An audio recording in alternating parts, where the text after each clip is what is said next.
On this episode of TWiL, we'll be talking about Austrian politicians and privacy, buying vacations for bullied bus monitors, and legal liability for the quantified self. I'm joined by Joe Gratz, Sherwin C., and Rob Pegoraro as we discuss these and other interesting topics. Coming up on TWiL. Netcasts you love.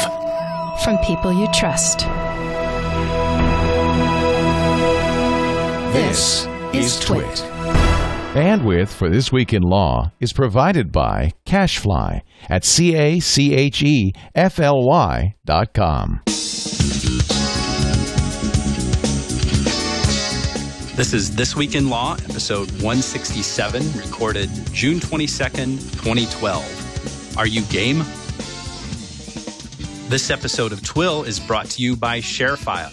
Enhance your workflow. Send files of almost any size easily and securely with ShareFile by Citrix. Try ShareFile today. For a 30-day free trial, go to sharefile.com, click the radio microphone, and enter the promo code TWiL. And by Squarespace.com, the fast and easy way to create a high-quality website or blog. For a free trial and 10% off your first purchase on new accounts, go to squarespace.com and use offer code TWiL6. And they now offer free domain registration with annual plan subscriptions. Hi, everyone, and welcome to episode 167 of This Week in Law. I am Evan Brown, in for Denise this week, and looking forward to having a conversation with some really smart guys today. Let me introduce you to our panel. The first is Rob Pegoraro. Rob, how you doing? Good. Good. Yeah, it's good to see you. Nice to meet you. Rob is a journalist who's been writing about consumer technology and the web for many years. Currently, he's doing some gigs for USA Today and the Discovery Channel and cool places like that. And you may recognize Rob's name from the first decade of the 21st century, where he was a tech columnist and blogger at the Washington Post. And I guess that's all right to still say that, isn't it, Rob? That is correct. Okay, good. And so it's really a pleasure to have you on the show, and looking forward to our conversation today. Yep. Joe Gratz. Welcome, Joe. Good morning. Yeah, good morning, wherever you are. Joe is an attorney at Dury Tangri in San Francisco. He's colleagues with, among many other esteemed folks, Mark Lemley, who's been on the show before. And Joe is a brilliant mind for intellectual property and internet law. His firm and he himself have represented, a little startup from Mountain View. It's been around since '98 called Google. Right. And, in several important cases, among them the book search, Google book search case and others. So, Joe, it's great to have you on the show. It's been years since we've seen one another. I'm glad we can connect again. Yeah, it's great to be on the show. Thanks very much, Evan. Right on. Sherwin C. Sherwin, how's it going this afternoon? It's going great. See, those of us east of the Mississippi can talk about it being afternoon. Well, I guess, Rob, you're in D.C., aren't you? I was exactly where it's a balmy 98 or 99 degrees. Oh, pleasant, great. really. Yeah, well, we always know there's plenty of hot air in D.C., and today is no exception. So I walked right into that, didn't I?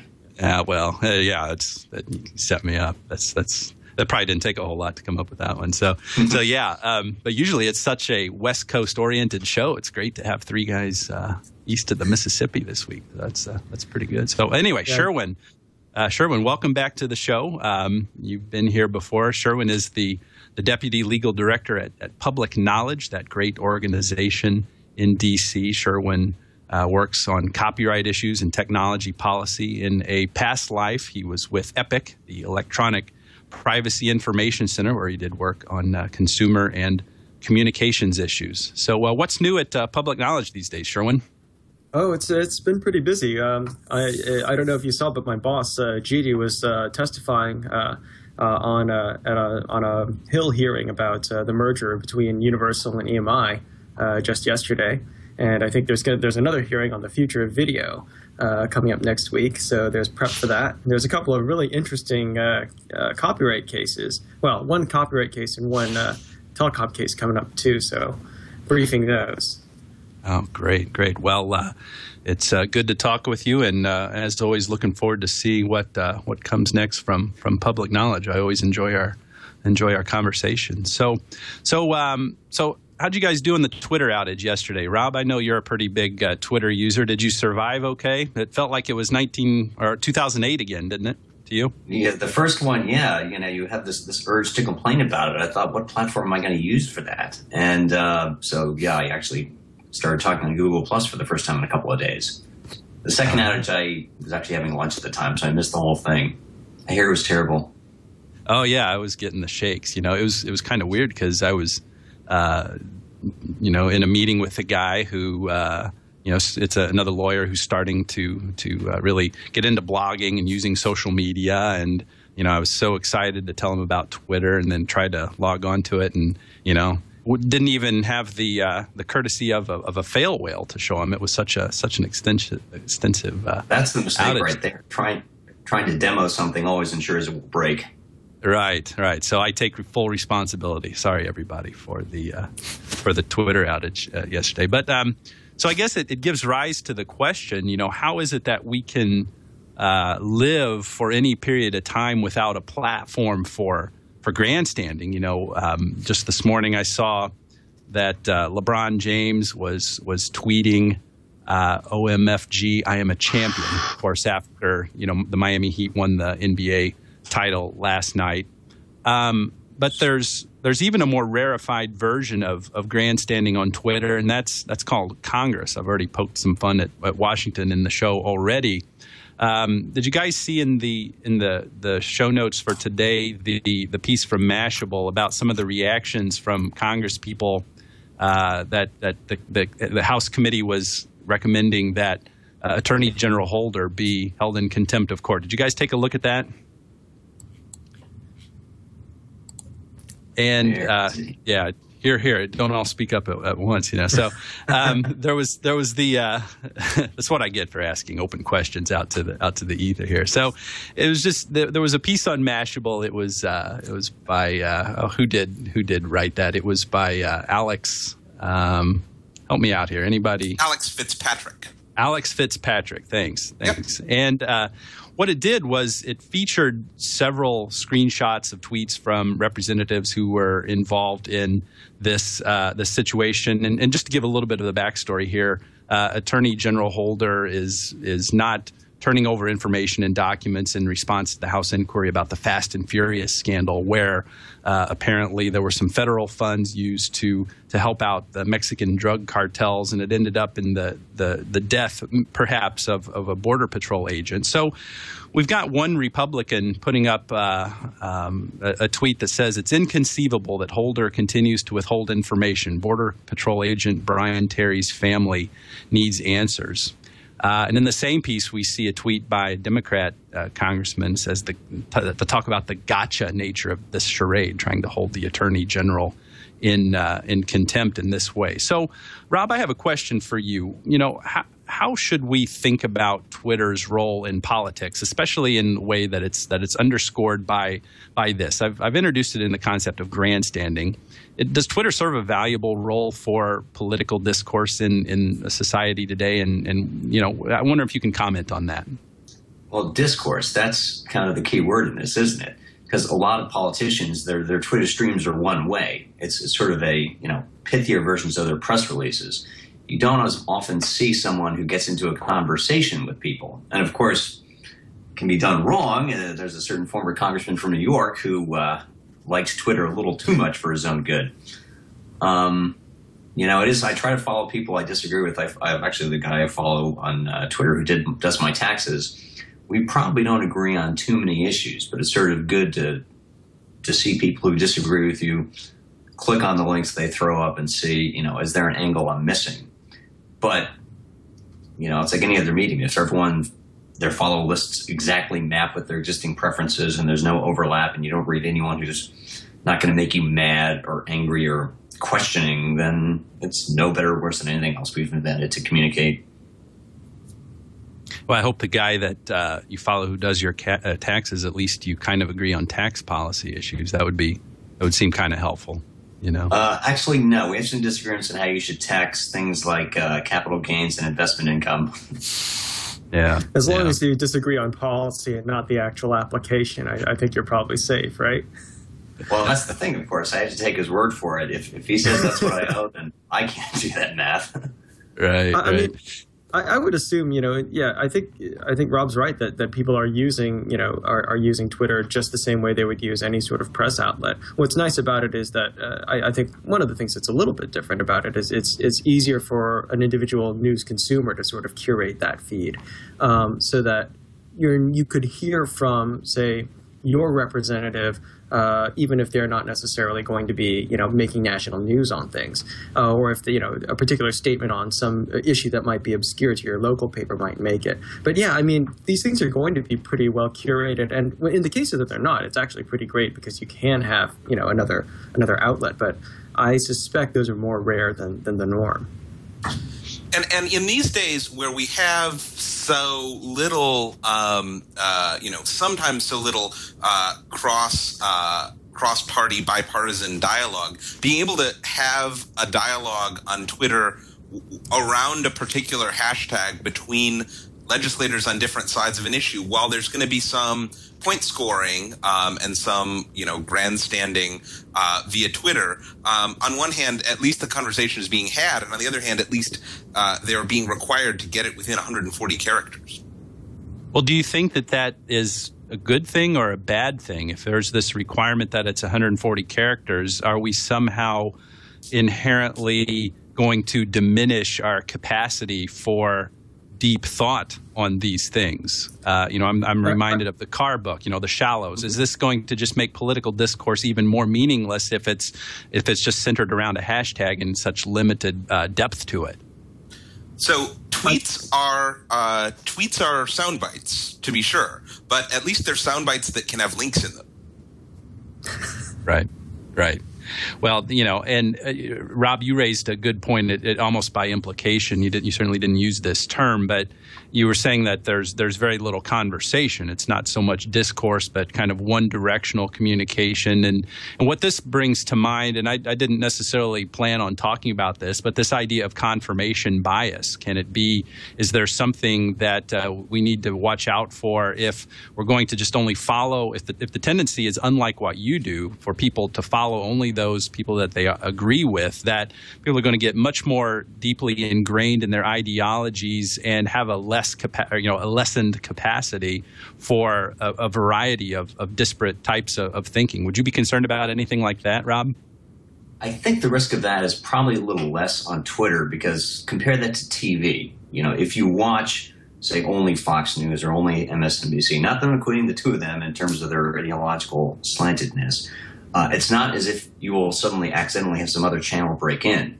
But unless you only follow ideological robots on Twitter, you're going to find that the person who you follow because they have interesting things to say about, say, copyright policy, might also be have some interesting libertarian views you don't agree with or haven't thought about in other ways. There's the chance for that serendipity that you won't get, just going to one website where everyone agrees with everything or watching one channel. So in that respect, I rank it a little bit above those other communications options.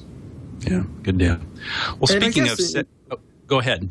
Oh, no. Just in terms of, I guess you get also a longitudinal view of any particular office's views on something as well, which is going to be different than just an ideological slant. For example, one of the people that I followed on Twitter was Darrell Issa, because of a lot of the things that, he was getting involved in SOPA and PIPA and all of that. And so he had a lot of interesting things to say about that. So for the past week and a half or so, I've been getting nothing but tweets about Fast and Furious, which is not an issue that I would be following in work normally. Right. Public knowledge doesn't have a stance on that? No, we don't. I couldn't imagine that.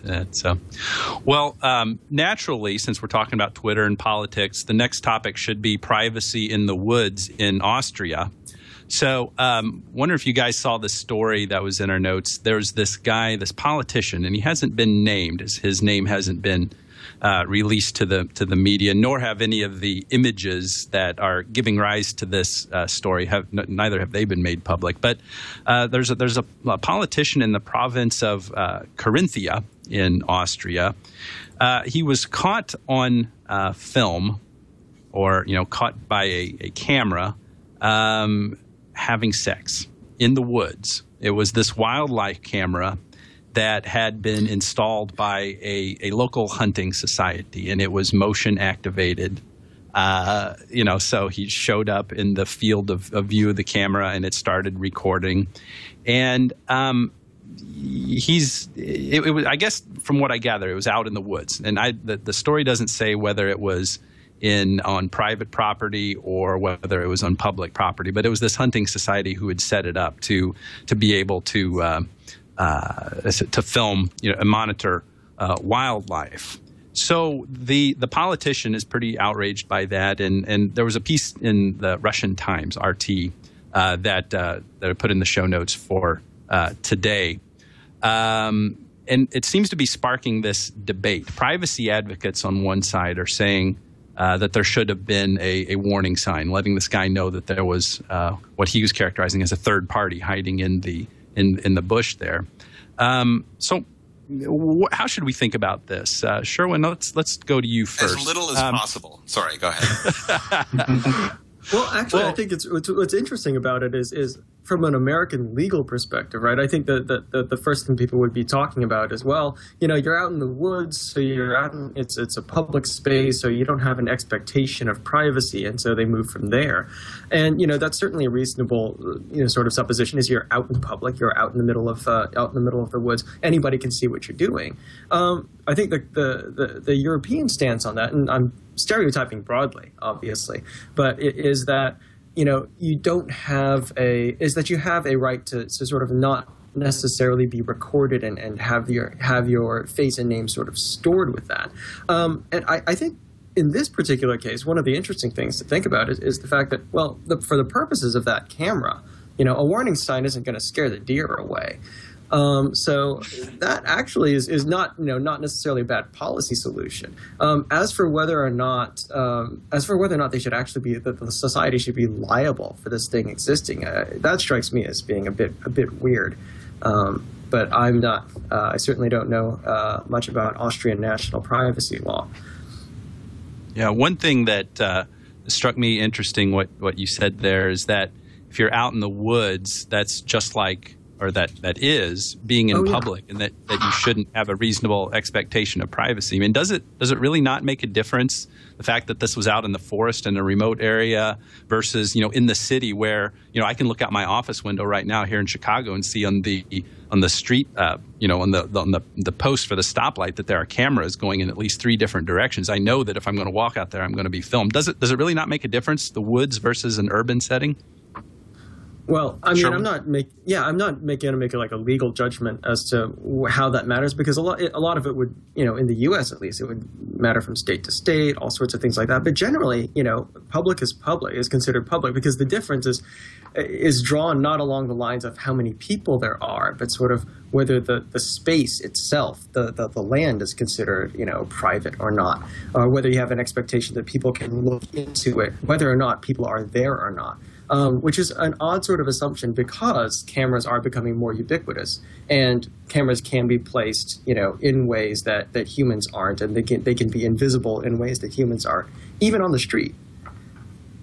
Joe, what about the argument that one could make if you were to put a sign warning that this camera was there, that it would somehow diminish the pristine nature of a natural setting? Are we, as a society, should we be so willing to let technology invade even these sacred natural spaces in a way that, and take these actions to protect ourselves against that in a way that can kind of diminish the aesthetic experience? How should we think about that, Joe? Well, I think not only would it diminish the aesthetic experience to put in signs, but it would run the risk of getting rid of the whole point of the cameras, which is to blend in and not be noticed by the wildlife. Now, this is a different kind of wildlife than what they were going for. But, where the notice itself detracts from the whole point of the use, it's something we really have to look at carefully. And here, you can think about all sorts of other, people hide behind duck blinds in the woods when they're hunting, and this is sort of a virtual tree stand or a virtual duck blind, where they are remotely sitting there watching what's going on. And if you are hunting and are hiding in the woods waiting for wildlife to come by, and you're in a situation where someone comes by and starts doing something, I don't know that you have a duty to sort of scare the wildlife away by yelling at them and telling them, by the way, I'm here, rather than just sort of, letting them do whatever they're going to do and get on with your hunting day. What's your take on this, Rob? Is there a privacy right for somebody out there? The risk is that the wildlife will learn to read the signs and realize they're being watched. No. That a big red sign on the camera might be something that a deer sees as something weird in the woods. Not that they're just going make to it blaze orange. I don't think they can see that. Yeah. Right. I was waiting for someone to make it a Second Amendment issue, but I don't know if we could we could go there. Rob, let me ask you this. I haven't really heard what you think of this in the privacy issue, but let me just put it at you this way. This guy was caught on camera engaged in a lewd act, presumably with someone else. And it's nothing the deer weren't doing before he got there. That's right. And presumably, I don't know the details. Could have been hunting for rabbits. Who knows what else? So, we can only assume that it was lawful, that it was legal, that the person he was with was of lawful age, setting aside any laws that might prohibit adultery or whatever. Let's just assume this was between two consenting adults. Would the analysis from a privacy perspective or a policy perspective change if what he was caught on camera was doing was smoking crack or molesting a kid underage? What if this was Jerry Sandusky in the woods and you'd caught him? Would anybody be making the same kind of privacy brouhaha if he'd been caught doing something that he should not have been doing because it was unlawful? Well, that's sort of the public argument versus the legal argument. And although I'm not a lawyer, being from around the D.C. area, I can't honestly say that many of my best friends are lawyers. Legally, inadmissible evidence is inadmissible no matter how horrible the crime is. But, yeah, it's one thing for somebody to just get caught having some friskiness in the wilderness, and another if the camera recorded some sort of crime, some sort of horrible crime that, you would bust somebody for anywhere. I think the interesting thing here is that, yeah, you don't expect to see a camera there. You would expect to see that on a street corner, maybe even in Central Park in New York or parts of Rock Creek Park in D.C., but you've hiked for 2 miles into the woods, of course not. There's no more signs of any kind of information and infrastructure at that point. Yeah, good point. Anything else anybody else wants to add on this? I have to commend all three of you gentlemen for showing great restraint in all the many opportunities there were for, even more lascivious humor in this story. So good work maintaining all of your puritanical. Thank you. Although I have to repeat something from the IRC channel that was particularly good. Sybil said, "Did he ask the person he was with, 'Are you game?'" Which was pretty good. That's good. That's good. Yeah, I'm not going to ask you to explain it. I get it. So. Right. Well, good. This is as good of a time as any to take a quick break for saying a quick word about one of our sponsors, ShareFile by Citrix. Let me tell you a few things. In business, we rely on sending and receiving important materials through email every day, but there's a lot of risk placing large and confidential files as regular attachments. There's no guarantee the attachment will go through or who will access your files. That's why I use ShareFile by Citrix. It's the better way to send and receive files of almost any size. With ShareFile, you can easily and securely send everything from large documents, spreadsheets, spreadsheets to PowerPoints. Files are sent as a link. There's no more bounce backs. You can even track when it's downloaded and set access controls so you know it's secure. Plus, ShareFile allows you to store your files in the cloud so that you can access them from anywhere, your laptop, tablet, or smartphone. ShareFile is perfect for sending everything from legal files to confidential contracts, or both of those things, legal files and confidential contracts. To get you started, I have a special offer. Sign up today and receive a 30-day risk-free trial. Go to sharefile.com, click on the radio microphone, and enter the promo code TWiL. That's TWiL. Remember, visit sharefile.com and type in the promo code TWiL.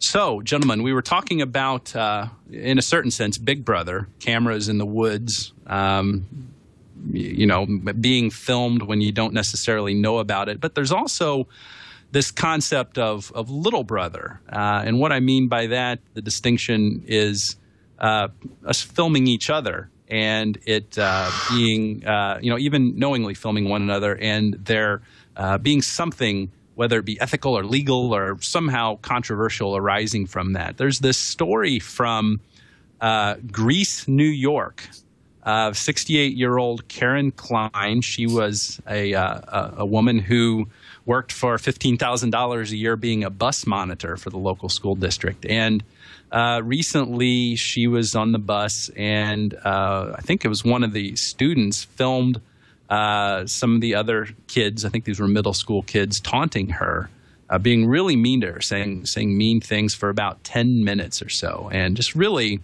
bad stuff, things that they shouldn't have been saying that really hurt her feelings. Well, the video ended up online, ended up on Reddit, and a Redditor named Max Sidorov, it's important to mention his name. He is a good deed doer in this situation.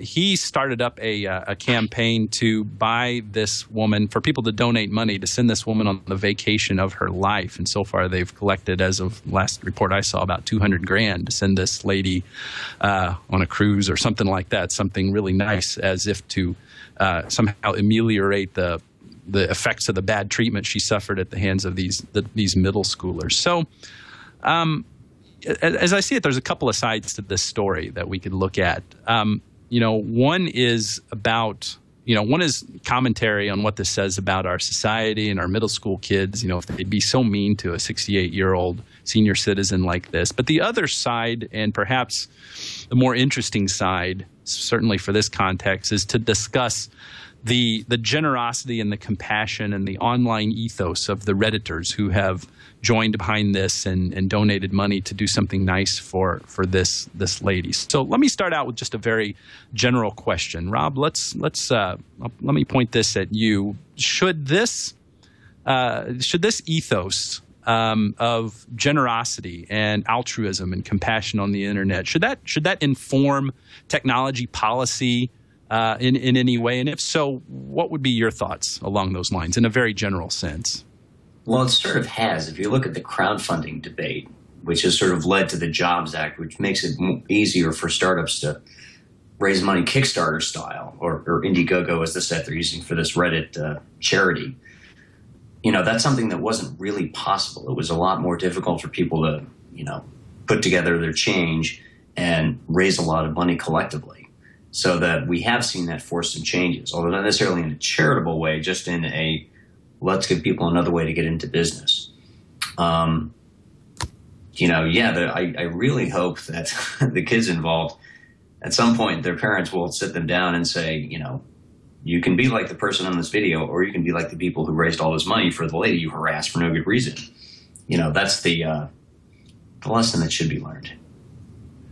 Sherwin, what does this say about those who would argue that these kids shouldn't even be using these devices anyway, if they're on the school bus or going to school or whatever? Is there a meaningful commentary to be made on the value of the fact that there was a kid there to record this, even though it was something that they shouldn't have been doing?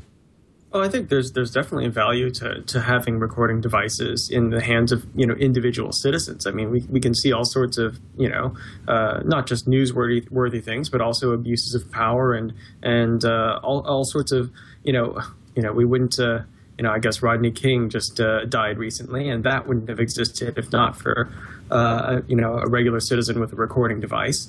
And sort of the abuses within the LAPD wouldn't have come to light. So I think there's definitely important things that happen when you have ordinary people with technology, and to the crowdfunding aspect of it too. I think there's a lot of people have a few spare dollars here and there that they're totally willing to spend at their discretion on things that might be frivolous or that might be towards a good cause. And I think if the fact that we have an infrastructure that can aggregate those very small amounts into something actually meaningful, that's really useful, whether it is for charitable purposes or for business.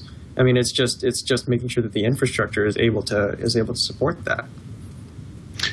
Joe, what do you think? Oh, go ahead, Rob. If we're talking about prohibiting people from doing something on a school bus, good luck with that, because I do remember what that was like as a kid myself. If you were to write a sequel to Lord of the Flies, it would probably start on a late 7th grade, 8th grade school bus. So you're saying that from your perspective, it may not be so much that the kids have gotten more rotten. It's just that there are ways of knowing about it a little more readily these days. Exactly. It's gone on their permanent record. Good. Well, Joe, what do you think? I mean, we've kind of been drilling down on this issue. Should situations like this inform us when we're thinking about the right ways to structure privacy and the right of privacy? I mean, this lady certainly has embraced the fact that she has become a micro celebrity. She was on the Today Show with Matt Lauer and all that stuff. But suppose that she hadn't wanted to have been, so raised into such a high profile. How do we manage the benefits of exposing this stuff versus, a right of privacy that she may have wanted to keep intact? No, that's right, and this is really tough. And this is one of the places where putting recording devices in the hands of millions of citizens has both big positive and big potentially negative effects, and it's very difficult sometimes to see where the border is. I mean, one can think about a hypothetical where this goes in a very different direction, right? Where it's either a kid being taunted or where the bus monitor were to say something sort of interesting or embarrassing in response to being taunted, and the video goes viral in a very different way, in a way that instead of being a vehicle for sort of getting recompense to the bus monitor, it becomes a vehicle for further humiliating the bus monitor. And those things that doesn't have anything to do with the nature of the surveillance or the nature of the fact that these recording devices are available. It just has to do with sort of the nature of how people are using them and how the social interactions online shape their use. And this is a great story. This is the story of a technology that can have multiple uses getting used in a way that is sort of extraordinarily socially beneficial, not just for this particular woman, but I think for sort of the way people think about all sorts of jobs that have to do with children, especially sort of low paid, low status jobs that have to do with children. But as with any technology, this could have spun out a totally different way had it been very different. And we might be seeing, as we have in many other cases, mocking song remixes with audio clips of the bus monitor in them that could make the situation that was already bad worse instead of making it $530,087 better. Well, that is the whole issue. At what point is it okay to put someone's image on the internet when they weren't expecting it? And this actually is a non-hypothetical I saw happen on Twitter a week or two ago. A friend of mine was boarding Virgin America in SFO, and he saw someone waiting for the plane, thought he looked familiar with some kind of celebrity, tweeted out his picture, said, "Who is this? Do you recognize this?" I don't know if he was being, malicious or trying to see if this experiment at crowdsourced identification would work. And a mutual friend said, "What are you doing? I don't think, unless someone's making an ass of themselves, you shouldn't throw their photo in some public place if they weren't expecting it." And this being a Virgin America flight, the discussion went on for the next hour or two. At what point are you famous enough that you should expect to get that kind of publicity? How obnoxious or interesting or weird do you have to be where you're sort of inviting that scrutiny? And there isn't really an answer. I don't know that you can write a law about that. You can say, don't post that photo unless you'd be okay being on the other side of the camera. But the people who would be that considerate don't need that advice in the first place. I don't know. You're really underscoring, it seems like a normative question. How is it that we should think about these things? And, those of you who have heard me talk enough before recognize that I am very much against any notion of internet exceptionalism, where we should write special laws to specifically address particular technological situations, to somehow govern the decision-making process that is occasioned by new technologies. But I still think that as considerate people and as thoughtful people and contemplative people, we should stay open to the option of recognizing that technology can alter the landscape in such a way that we should rethink our normative approaches to these things. And so, Sherwin, let me ask you this. Is the ubiquity of cameras and that technology coupled with the radical means by which these can be distributed, or the means by which they can be radically distributed, should that the extent and the nature of that ubiquitousness lead us to think that we do need to rethink things like privacy and this basic notion that, for example, that we've tossed around a couple times, like, well, if you're in public, you have no expectation of privacy and somebody can do whatever they want. Should we rethink that because of the ubiquitousness, or is there some other approach? What do you think, Sherwin? Yeah, no, I think that definitely requires rethinking. And part of it is actually, it's not just that our norms require rethinking, because I think we're in a constant process of adjusting our norms as a society, as groups of people. I mean, that just happens. Where the problem is where those norms sort of intersect with the law. I mean, we talk about a reasonable expectation of privacy, and that has, very distinct legal meanings. But it's measured in this sort of amorphous way as to, what's reasonable, what do we consider reasonable in different situations. And I think the law has a tendency to try and calcify the norms of what happened, the way things were a few years or a few decades ago. And I think that when you have something like that, it's not necessarily a useful measurement of what we would actually want the law to be. Whether or not it's possible for people to see, what you're doing, if they happen to be everywhere. I mean, there's, all sorts of hypotheticals you can have about tiny constables and things like that. Whether or not it's, actually physically possible for you to be observed. Given evolving technologies in night vision and things like that, I don't think that the sort of trying to say, well, viewed with the unassisted eye, do you have a reasonable expectation of? I don't think that that's useful, and I don't think it's useful to try and draw our expectations based upon sort of the sort of unnatural situations. Or the extreme variances of situations that we can have, right? You can have particular situations where every single detail of what you're doing at any given moment might actually be visible, but it's just practically not going to happen because nobody has, a laser mic pointed through my window. So trying to account for technology, I don't think you can try to either make the assumption that all of the technology is there and possible and on at the same time. And I don't think you can try and draw those lines based upon what we, with unassisted senses, might be able to detect. Were we, gentlemen and ladies of the 18th century. Joe, picking up on something that Sherwin said, which is very, very intriguing, this idea of the law calcifying certain norms. And I think, Sherwin, you even kind of indicated that the law lags behind in calcifying the norms of past ages.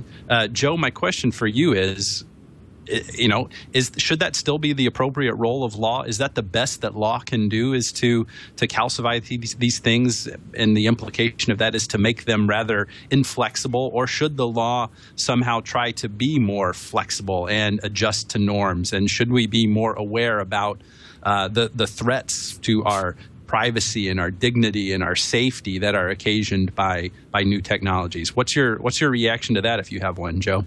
So privacy law has, in the last 100, 150 years, developed in the same way that a lot of other areas of law have, through what's known as the sort of the common law process. That is, there aren't statutes set down saying exactly what each of the privacy rules is, at least in many areas, especially when it comes to many states' laws with respect to privacy torts. Like public disclosure of private facts or intrusion upon solitude and seclusion, which are some of the things that are sort of interesting to think about in the context of a video like this one. And I think what we would ideally see is further development in that area in light of the changes in technology. That is, people had different expectations about the way that their behavior in a public place can be recorded and published in the 18th century or the 19th century or the 20th century than they do now. And those things have those changes have occasioned changes in law, and I don't think they will occasion either a wholesale change in the law or the norms. I don't think that it's going to be a situation where there is no legal recourse for any publication of any sort of video or other true fact that's gleaned by something other than wiretapping or some obviously prohibited practice. But I think there is likely to be at least some movement in people's expectations about what can and can't be publicly disclosed, what is and isn't sort of legitimate public interest, that will be occasioned by the fact that this publication is so instantaneous. In some ways, this loops back to the Austrian legislator in the woods. That being an extreme example and something that you certainly wouldn't expect to be published about yourself, that would be probably a number of privacy torts would be involved if you published that footage in the United States. But what happens on the bus when you see someone holding up a camera or see someone holding up a phone is something about which people's attitudes are changing, and something about which I think we will see the laws develop in line with people's norms. Rob, anything to add on what we've been talking about the last few minutes? Well, so much of this, it's interesting because, if all the surveillance was just the product of the state, on the one hand, it might be easier to regulate. You could pass a law saying stop it, but we have outsourced this. We have crowdsourced it. So everyone has that camera that can catch something, and that's much harder to control. On the other hand, maybe you sort of trust people in the aggregate. I don't know. Like, one of the themes I keep going back to in my writing about this kind of thing is how you can take an action that is, when done by hand, it's fine. So you want to ignore a commercial on TV, just leave the room. It's okay. But if you program your DVR to skip all the commercials for you and do it automatically, then it's suddenly a federal case. I guess that was 2 weeks ago on this program that was discussed, right? Speeding tickets. If the cop catches you fair and square, you really can't complain. But what if the camera does it? And there are a lot of people that bothers them a lot more than it would have if it was, a man or woman in uniform with a radar gun. Right. It really underscores a much larger question about technology and how it should be regulated. And it gets even murkier if you subscribe to the thought of, like how Kevin Kelly, for example, thinks of the technium, of how it just being a very straight and smooth spectrum, all the way from the superconductor, the microchip, all the way down to language. All it is just a spectrum or a continuum of technologies. This pen that I'm using is no more inherently technological than if I were to use a superconductor to do something. So how do we meaningfully draw distinctions on regulating that? It's largely a rhetorical question, but one that can lend itself to some pretty good discussion. So we've been talking about different layers or different levels, different modes, different ways of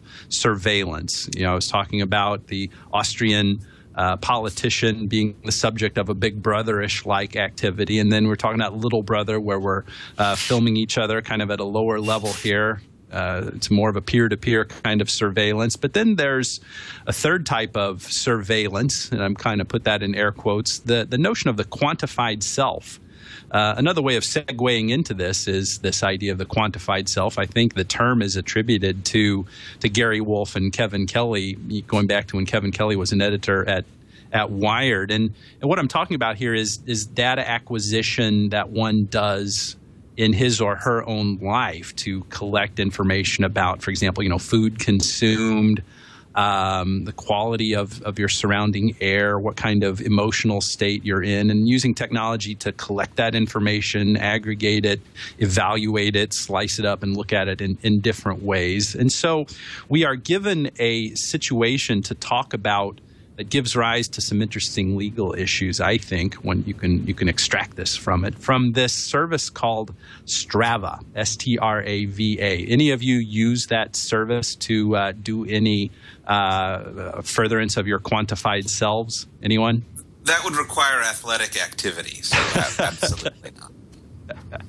Good deal. Well, Kashmir Hill wrote a piece on her blog, The Not So Private Parts, on Forbes.com this past week about Strava. It's a situation where there's some litigation arising from this app's use. A tragic story. No getting around that. But Strava is a mobile app that collects information. It tracks information about your, as Joe, you're suggesting, your athletic activity, runs and bike rides and stuff like that. And there was this guy from out there in California. It was a guy, but his name was Kim Flint. And in 2010, he lost his title as King of the Mountain. And from what I gathered, this was something where he was, it's kind of like losing your mayorship on Foursquare. It sounds a little bit like that, where he was no longer the person who had descended this hill near Berkeley, California, the fastest. And so he went out one day on his bike and attempted to go faster than 40 miles down this hill. Very tragically flipped over a car, and he died. So this happened in 2010. His family has filed suit, not against, maybe they have, but this is not what the story is about, not against the person driving the car, not against the bike manufacturer, not against whatever else, but they have sued, you guessed it, Strava, however you pronounce this service, for among other things, negligence, claiming that, I guess I haven't read the complaint, but if it's a negligence action, they're saying that Strava didn't exercise reasonable care in designing this app and making it available to the public to let people know that this was dangerous, and that because of they owed a duty to this guy, and because of that he lost his life, and his family should be remunerated for that. So this raises the question here of how we should start, or whether it requires any rethinking, once again, of how we should think about the responsibility for technology providers in this situation. Let me ask it really straightforward. Sherwin, if you were defense counsel for Strava in this situation, what would be your argument? What would you say? Well, I guess there's a couple of things. I mean, I think from a normative standpoint, or I guess just from a basic standpoint, I don't think that Strava didn't encourage anybody to take unsafe risks or anything like that. I mean, there's all sorts of ways that people quantify things. People have always quantified various accomplishments. You don't need You don't need Foursquare or something to say that you've attempted eating the 72-ounce steak or something like that, which is clearly also not something that's great for your health. So there's that Strava isn't actively encouraging somebody to do dangerous things. And then there's the question of the fact that it's I believe that these achievements are sort of posted by, and they're set up by users, right? The course that he was running on was sort of set up by users, and there was a timed, from this point to this point. And I think there could actually be an interesting CDA 230 claim as a defense there. If Strava is just, is not the actual writer, the speaker of, or the creator of that course, and its users were instead, then I don't know that it would be liable for the things that its users said, in a civil case. Rob, this guy died. And, Sherwin's talking about Section 230 of the Communications Decency Act, which immunizes interactive service providers from being treated. DMCA. Say what? One of the best parts of the DMCA. Not all of which I like. Right. It's a lot like the DMCA. It protects online service providers for things that in situations where the service provider was going to get sued because of something someone else did on the service. And so you see Section 230 invoked a lot in defamation actions where somebody's gotten their feelings hurt because somebody said something bad about them by means of this platform. But in this situation, the guy died. Does that change the way we should look at this and Strava's responsibility? Or should we just say, oh, this is a Section 230 case. They can't be treated as the publisher or speaker, and we've just got to keep it that way for whatever reason, an inherent love for Section 230. Do you have any reaction to that? I am a cyclist, and, I've been over 40 miles an hour once going down a very steep hill in Frederick County, Maryland. So the thought that I would do that in an urban area is kind of terrifying. But, when I was a younger and stupider cyclist, I would also sometimes ride faster than I should have. Maybe just because somebody was, went right by me on the Rock Creek Trail, and I thought, I can catch up with that person. You don't need technology to take stupid risks for the sake of competition. I don't think you can blame the app. We all have to be responsible for ourselves and, know when we're getting ourselves into trouble. And that could happen. I mean, people die while skiing, riding a motorcycle, lots of areas where you can have fun or you can get dangerously unsafe. I will say nowadays, of course, when I have our daughter in our trailer, I'm not passing anybody anywhere, even downhill. Right. Joe, anything to add? Yeah, so, it's interesting sort of to look at in the context of what a website's duties are. The complaint, I just pulled it up and I put a link to it in the IRC. It focuses not just on sort of that there was a failure to warn of dangerous conditions, which I think under California law, this is not legal advice and I'm not positive, but I think under California law requires you to actually know of the dangerous conditions in order to be held liable for not warning of them. But it says that the website encourages people to tear it up on the road and encourages people to compete against each other for how fast they go. And if I was counsel for the plaintiffs here, I think that would be the place to focus. I don't know that that's enough to get anywhere. But the statements being made about trying to go as fast as you can are the only thing that has, if anything, any sort of bite here. Otherwise, it's as Sherwin says, and as Rob says, even setting aside Section 230, the relationship between a website and a website user is not sort of ordinarily one where there's a duty of care to avoid a situation where the website user decides to go downhill very fast on their bicycle. It's just not one of the duties of care that a website has to their users. You were talking about what the service had said, encouraging its users to do certain things with it. It reminds me a little bit about something Judge Kozinski said in the roommates decision. Didn't he use an example of some hypothetical website that might not be entitled to Section 230 protection? What was that? What was that site? That was harassthem.com. What did? Wonder if anybody ever. Did anybody ever get that snatch up that domain name? Yeah, so yes, harassthem.com was the hypothetical website in the first version of the roommate's decision. And yeah, I bought and briefly operated that domain. I didn't harass anyone on it. And then, of course, the opinion was superseded by a later opinion that didn't include that hypothetical. So, it was a piece of domain name speculation that didn't turn out to work out. Yeah, and then your ad revenue went down the tank or into the tank. There weren't any ads. It was just a link to the opinion. And yeah, hadn't decided what to do with it if that opinion had stayed on the books. But I think overall, I'm glad that it didn't, since the opinion we have now is much clearer, even though it doesn't include a reference to that hypothetical website that I ended up owning the domain name for. Right on. Well, time flies. We got to wrap up here pretty soon. We have a few minutes. I want to talk about. I don't know. We ought to try to talk about some copyright at some point. I'll let Sherwin decide whether we should talk about copyright or Facebook and the right of publicity. But let me say a quick word about our second sponsor for episode 167, which is Squarespace. This episode of TWiL is brought to you by Squarespace.com, the fastest and easy way to create a high-quality website or blog. Squarespace.com has an easy-to-use user interface for creating and managing a website or blog. It recently started giving out free domains to all annual plan customers so that you never have to pay for a domain or worry about hosting it.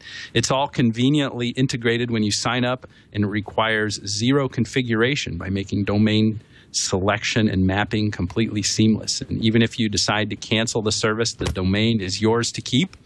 It has simplified its subscription plans and provided reduced pricing, now offering standard plans starting as low as $8 a month. It's optimized for both beginners and CSS experts, featuring a developer-friendly CSS editor that allows you to pop out the entire window in full screen, colorize code, undo, find, and replace.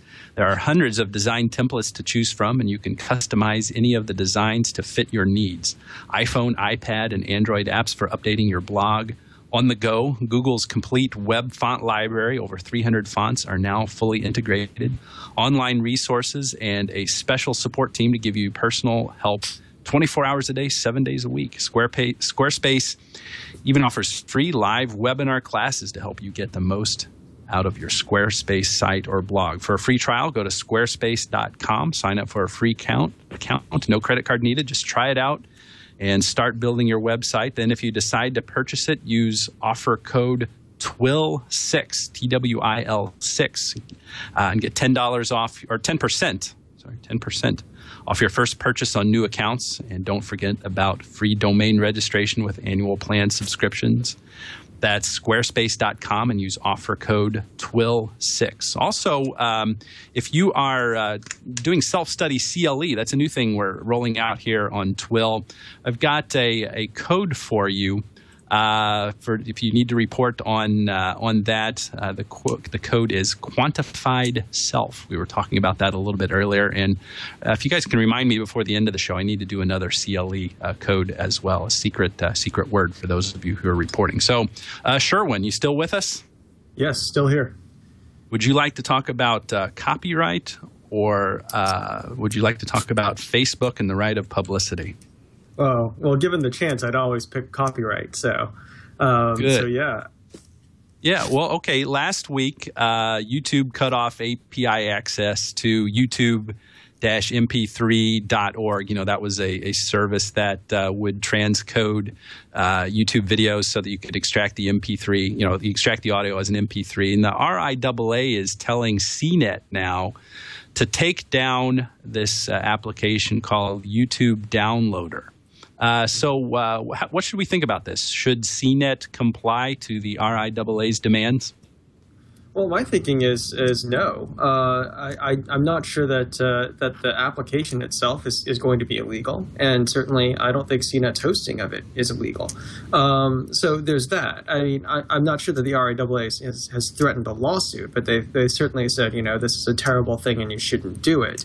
I don't think failing to obey the RIAA's idea of what a terrible thing is really, is necessarily a guideline for behavior. In terms of the liability, I mean, first of all, the act of ripping the audio off of a YouTube stream, I don't think is in and of itself going to be a problem. I mean, this is something that people do all the time. And, I understand that the concern is that people will look up a music video, say, rip the audio from that, and then upload it.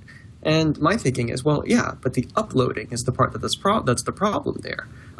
If I'm just recording it off of a YouTube stream onto a file that I can store on my hard drive, I'm not really seeing the distinction between that and taping off the radio. Not any distinction that actually should make a real legal difference. And then you take that, the fact that you've got a program, an application that has substantial non-infringing uses, and then you put that and have a user have that hosted on another site, then you're not just talking about potential secondary liability. This is at least tertiary liability, if not quaternary. Rob, what's going on here? Is the RIAA overreaching, or what's going on here? Sometimes I think it's sort of helpful to step back from the law issue and simply think, what is your business objective? You want to make money. Well, I don't think you're going to lose that many sales if someone will actually go to the trouble of recording the audio off of a YouTube stream when you can just buy the song for $1. I don't think you were ever going to get their business in the first place. I think that there are other things they could attend to. It was interesting to compare it to taping stuff off the radio, which I remember doing as a kid in the 1980s, and is a total pain I never want to do again because it's so much easier to get music you can listen for free on Spotify, pay $1 on Amazon or iTunes. So I'm sure the RIAA's lawyers can find other more worthy tasks to pursue. The funny thing is now that we have this technology, we go back and we actually buy those songs from the 80s that we just taped off the radio. Isn't there some irony in that, I guess? So, Joe, anything that you care to say about this?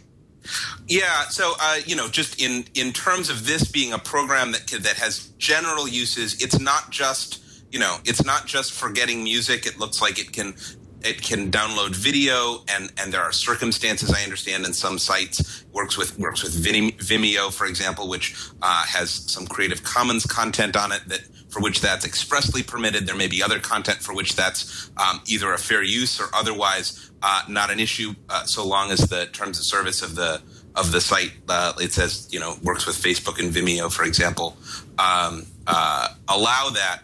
And this is this coming up with a reason why this is different than Betamax is, I think, a difficult task. There are certainly some distinctions, but in its general framework, it's allowing consumers to record things that are being transmitted to them.